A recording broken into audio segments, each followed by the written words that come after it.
Just the other day, you experienced something very traumatic. How are you doing? I'm doing okay. Yeah, I'm doing good except for my left arm. Yes, bado kuna tashwishi kidogo, but I'll be going back for some other checkup on Saturday. So on Saturday again, I'll be back to the hospital.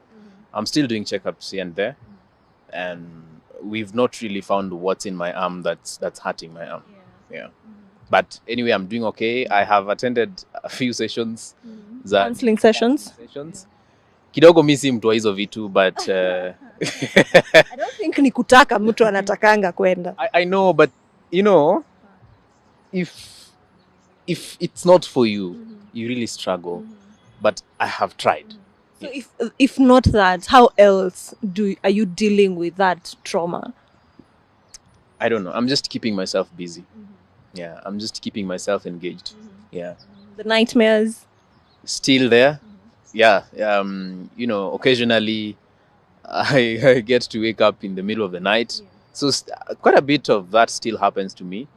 I'm still very, insecure, and hata saa hii naangalia hivi naona ni kama kuna mtu, amekuja na ka Subaru. Yeah. Subaru ndio zinafanya ile maneno. Kuna wengine Kama ya bosi wetu. haya, huyo hapa tunaona iko hapa. Niliingia hapa nikashtuka, lakini nikaambiwa nitulia. Yeah. Nane, and it's been trending for the better part of last week, this week. Is this still a Gen Z movement? Yes. Actually, I think that's a good question. Thank you, Eve, for that question. So many people have come, they have come ahead and said that, let's call it Gen Zote, let's call it whatever you call it. It's still a Gen Z movement. The Gen Z started the movement. All right? Let us give Gen Zs their credit. It was started by Gen Zs. If everyone else is coming in, you're just joining the movement as a friend of the movement. But really, the movement is a Gen Z movement. So napenda all those words, those fancy words of Gen Zote and all other things. But this is a Gen Z movement. Some people just want to take advantage of the movement to say, this movement is for everyone. Where were you when the young people were starting the movement? Where were you? Okay?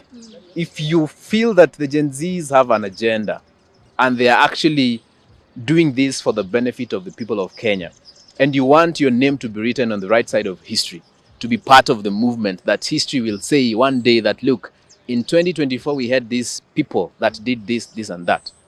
Come in and support. Come in and, in the spirit of camaraderie.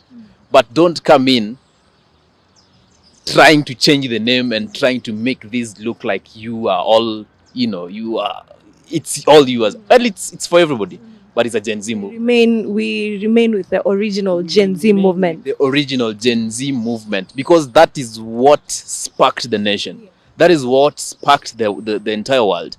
That is what actually, brought Kenya to a standstill. So again, if we set the pace for other countries as well. We set like Bangladesh. Unaona Bangladesh walianza exam late na wakagraduate mbele yetu.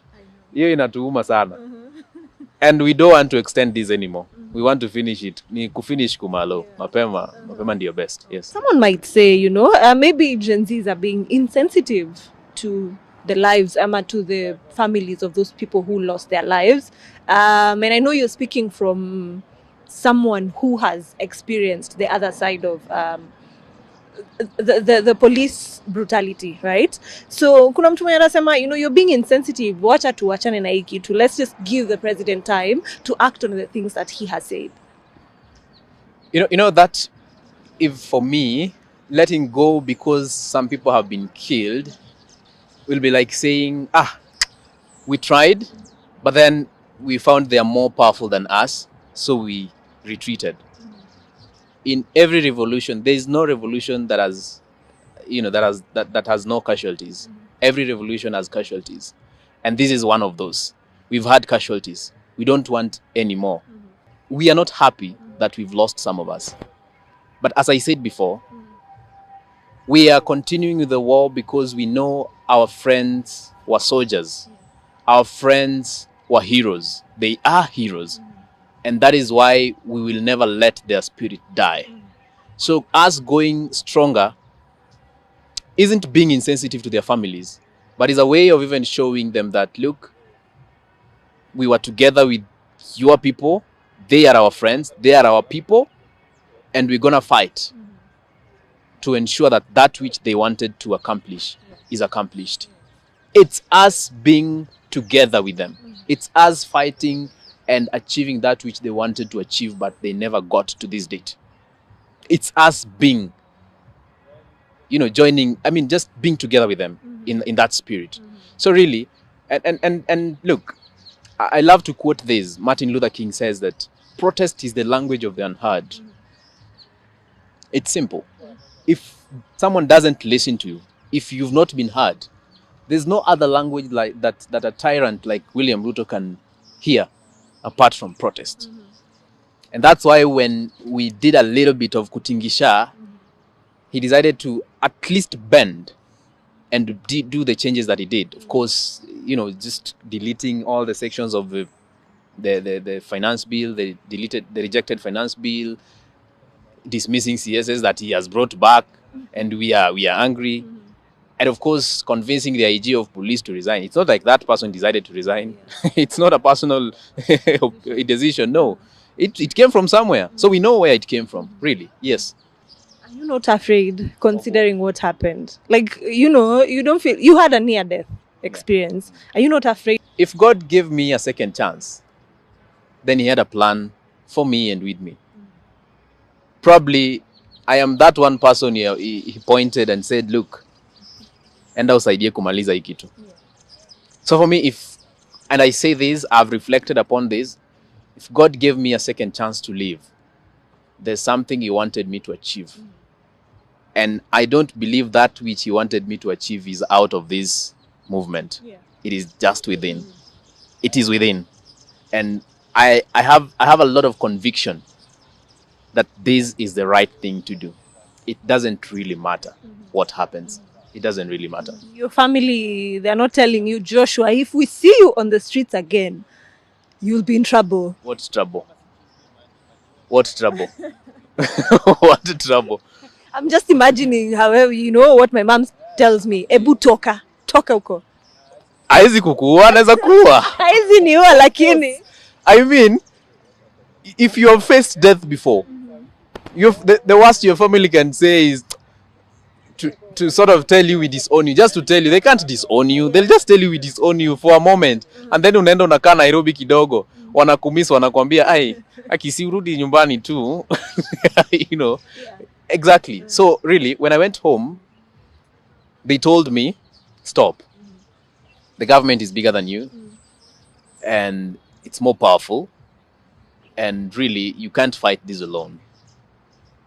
I told them I'm not alone, number one. Number two, if there was anything else I was to do to the people I lead, because the one thing they forget, that there's a group of people that I lead.